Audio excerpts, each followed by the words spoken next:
Corsica had barely tasted French annexation when Letizia Ramolino, 14 and fierce, wed Carlo Buonaparte, a lawyer chasing standing in Ajaccio's cramped alleys. 8 children were born into that house of olive smoke and political whiplash. Carlo's initial loyalty was to Pasquale Paoli's rebel republic. Yet when Paoli fled, Carlo offered quills and curtsies to the French governor, securing posts, stipends, school placements for his sons. Thus were Joseph and Napoleon sent across the sea to Autun and Brienne, scholarships purchased partly by flattery, partly by debts the father would never outlive. At Brienne, Napoleon scrawled insults of "little foreigner" on his bunkwood before the seniors could carve worse. He ranked 42nd of 58 cadets, no prodigy in drill, but the instructors noted he spent free evenings mapping fortresses in charcoal, analyzing Caesar's Gallic marches. The fatal lesson of youth was clear. France rewarded excellence, yet never forgot an accent. When Carlo died of stomach cancer in 1785, Letizia told her 16-year-old son, "You are father now, carry us." He sold silver candlesticks, haggled creditors, and wrote impassioned letters to ministers, demanding arrears. Debt would shape his sense of urgency. Every campaign a ledger to balance, every treaty a payment deferred. Garrison life at Valence, nominally dull, became Napoleon's private university. He devoured Voltaire and Rousseau, but also Montesquieu, seeking mechanisms that turn societies as gears turn cannon wheels. He drafted Lettres sur le Corse, a pamphlet praising liberty, yet demanding centralized authority, the paradox that would haunt his reign. During furloughs, he returned to Corsica, dreaming of uniting island and republic. Paoli, now restored, dismissed the young artillery captain as a French pawn. Public arguments flared. Paoli branded the family foreign opportunists. The feud drove Napoleon irrevocably into French identity. If Corsica rejected him, he would remake France in his own image. August 1793 found Toulon flying the Union Jack. Napoleon, 24, surveyed heights, drew firing arcs, and declared, "Seize those promontories. The port is a bottle. Break the neck." Grape shot hammered English decks. The tricolour rose amid tar smoke. In Paris, Maximilien Robespierre's brother scribbled, "Promote the Corsican. He sees with the eye of destiny." Thus Napoleon skipped colonel entirely and wore brigadier straps before most men his age commanded a company. Robespierre's own fall briefly dunked him in prison. He emerged leaner, haranguing ministers on artillery logistics while living on a captain's half-pay. Even obscurity taught him power in France flowed not merely from battlefield glory, but from being present when panic struck. He waited for panic to call again. 5 October 1795, royalist crowds surged up the Rue Saint-Honoré. Directory members scrawled wills.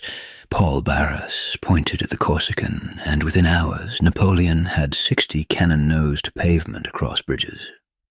Gunners fired canisters that shredded silk waistcoats and powdered wigs. Paris woke to smoked stone and a republic preserved by brutality. Barras rewarded him command of the Army of the Interior, but the greater prize was proximity to salons where his destiny met Josephine de Beauharnais, widow, rumor weaver, and gatekeeper to society's purse strings. Appointed to the ragged army of Italy in March 1796, he found soldiers barefoot, artillery teams pulling guns with ropes. He promised honor, glory, wealth, and delivered each via maneuvers so rapid Austrian couriers rode with outdated maps. At Lodi, he led a bridge charge saber in hand, later claiming he discovered his own immortality that day. More important, he discovered propaganda. Each bulletin to Paris inflated victories, minimized butcher's bills, and printed his name in bold. He also discovered artistic myth-making. Paintings of Arcole and Bridge at Lodi circulated as lithographs. Paris apartment walls became altars to Bonaparte. Glory, he realized, was an economy. Headlines minted trust faster than mints struck franc coins. Proposing an Egyptian venture, he vowed to strike at Britain's India Road while gifting France a colony of antiquities. The Directory, relieved to exile an ambitious general, agreed. 167 savants sailed with him, mathematicians, linguists, artists, founding the Institut d'Egypte that catalogued flora, fauna, and the Rosetta Stone. His proclamations welcomed Muslims, mocked the Mamluks, and hinted at jihad-like liberation. All linguistic masks for imperial appetite. Victory at the pyramids fell hollow when Nelson burned the fleet in Abu Qurba. Trapped, he marched into Syria, faltered at Acre, spun retreat into strategic reposition. Yet his letters to Josephine dripped jealousy. Her Parisian liaisons gnawed at his pride more than British broadsides. When Paris quaked under military losses and financial chaos, he abandoned the army, slipped past blockades to France, and landed not as deserter, but as savior. Emmanuel Sieyès needed a saber. Napoleon supplied not one, but thousands. Councils were herded, constitutions rewritten overnight. The Year 8 Charter gave universal suffrage in theory, but candidate lists were filtered through consul-approved slates. Napoleon, first consul, now wrote laws as readily as orders. He banked early popularity on delivering peace, a truce with Austria at Lunéville, with Britain at Amiens, and on delivering bread, flour subsidies, stable franc, tax collection via newly created prefects overseeing each department. In lamplit halls, he hectored lawyers. The law must be clear, short, without contradiction. The resulting code, Civil des Français, 1804, enshrined equality before law, secular statehood, freedom of conscience, but also patriarchal authority and property sanctity. It exported revolution's victories to any land French boots touched, later to Latin America, the Low Countries, even Quebec's jurisprudence. Religion posed both danger and utility. The Concordat of 1801 made priests state-paid, bishops state-nominated, yet mass-free. He boasted of mending the torn cassock while keeping the altar under his boot. The 2nd of December, 1804, Notre Dame thronged, Pope Pius VII waiting. Napoleon seized the crown from the pontiff's trembling hands and placed it upon his own brow, then upon Josephine's, signaling supremacy over church and spouse alike. Score by Mayhew, costumes by David, articles in every European gazette. The coronation was theater to freeze legitimacy in oil and marble. He minted the Legion of Honor, not a noble title, but a ribbon conferring annuity. Merit monetized into loyalty.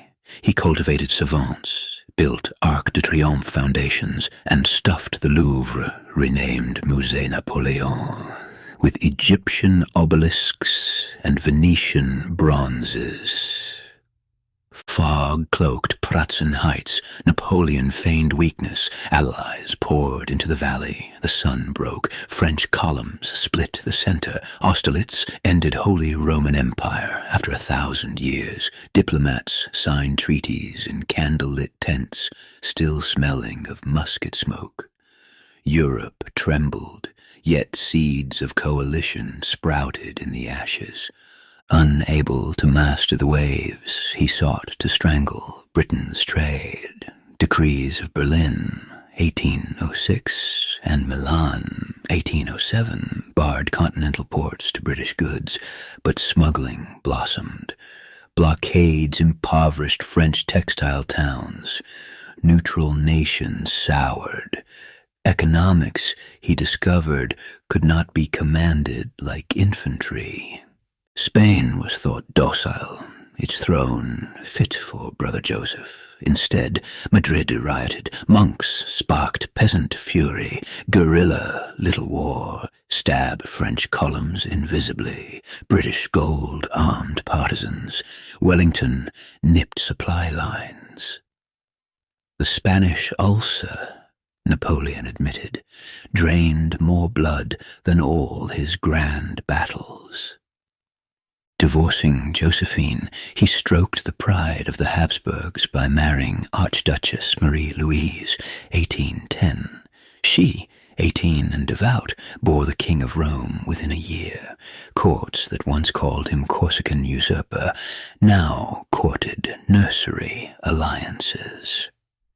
Yet the emperor read Virgil to a squalling infant, while marshals plotted inheritance of command. 600,000 men marched east under banners reading Liberators. By Borodino, smoke gutted the sky. 72,000 casualties wrote a victory so costly even Napoleon paled. Moscow burned, some say Russian arson, others French vandals. Winter then conspired. At Smolensk, men gnawed horsehide. At Berezina, pontoon bridges collapsed under cannon weight and desperation. The Grande Armée returned a spectre. Europe scented blood in the frost. Leipzig, 1813, saw Saxons defect mid-battle, engineers misfire bridges, and Napoleon's horse, shot beneath him, retreat across the Rhine, exposed France itself. Senate once rubber-stamped his desires. Now it begged peace. He fought a defense of France with teen conscripts, but politics surrendered faster than walls. April 1814. After midnight, Napoleon tried swallowing poison kept since Moscow, yet the aged vial lost potency. He gagged, wept, then dictated abdication. Allies, wary of martyring him, offered Elba the cage whose bars were the sea and British patrols. On Elba, he drafted school curricula, mined iron, designed a flag, half tricolor, half B pattern, led guard parades for villagers. Every dawn he watched mainland hills through spyglass. Letters from France spoke of Bourbon incompetence, tax misery, and veterans nostalgia. Destiny wrapped, he answered. Landing with 1,000 grenadiers, he walked across France. At Laffrey, royalist lines blocked the road. He opened his coat and cried, "If you would shoot your emperor, do so." Muskets tipped down, shouts rose. Paris fell to him without a shot. Once again, the eagle soared. Mud hampered artillery. D'Erlon's corps failed at the hedge. Ney charged cavalry without infantry squares. Grouchy chased phantoms. Blücher smashed the flank. As dusk swallowed La Belle Alliance, Garde-Grenadiers muttered, "La garde recule." The eagle's shadow folded. The British, burned by the memory of Elba, marooned him on St. Helena, 1,200 miles from any rescue. Governor Hudson Lowe rationed wine and newspapers. Napoleon responded with Memorial of St. Helena, dictating to Las Casas a version of history where each defeat was treachery or fate, never his error. These pages, smuggled to London presses, minted martyrdom and seeded Bonapartism that would crown Napoleon III decades later. He gardened, redesigned artillery carriages on scrap parchment, debated Catholic theology merely to irk Lowe, and suffered stomach pangs diagnosed post-mortem as cancer, though arsenic wallpaper conspiracies persist. On May 5th, 1821, storm bells tolled. He whispered, "France, armies, head of the army," and exhaled. His empire shrank to nothing by 1815, yet his institutions endured. The prefect system still administrates France.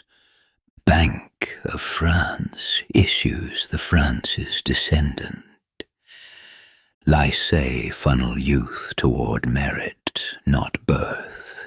The Napoleonic Code shapes laws from Brussels to Buenos Aires, enshrining secular states and property rights while glossing over women's equality. Even militarily, his innovations linger. Corps-level autonomy, mass conscription fused with speed, battlefield maps standardized, logistics marched in step with philosophy of maneuver. Culturally, artists from David to Géricault, composers from Berlioz to Tchaikovsky, filmmakers from Gantz to Kubrick's unrealized epic, all sought to frame his silhouette. Myth outpaced man, yet both feed the same hunger. The hope that will, guided by genius, can bend history in a single lifetime. Mark this, seeker of empire. Laws survive cannon thunder, and myths outlive bones. Build with mind, not merely musket.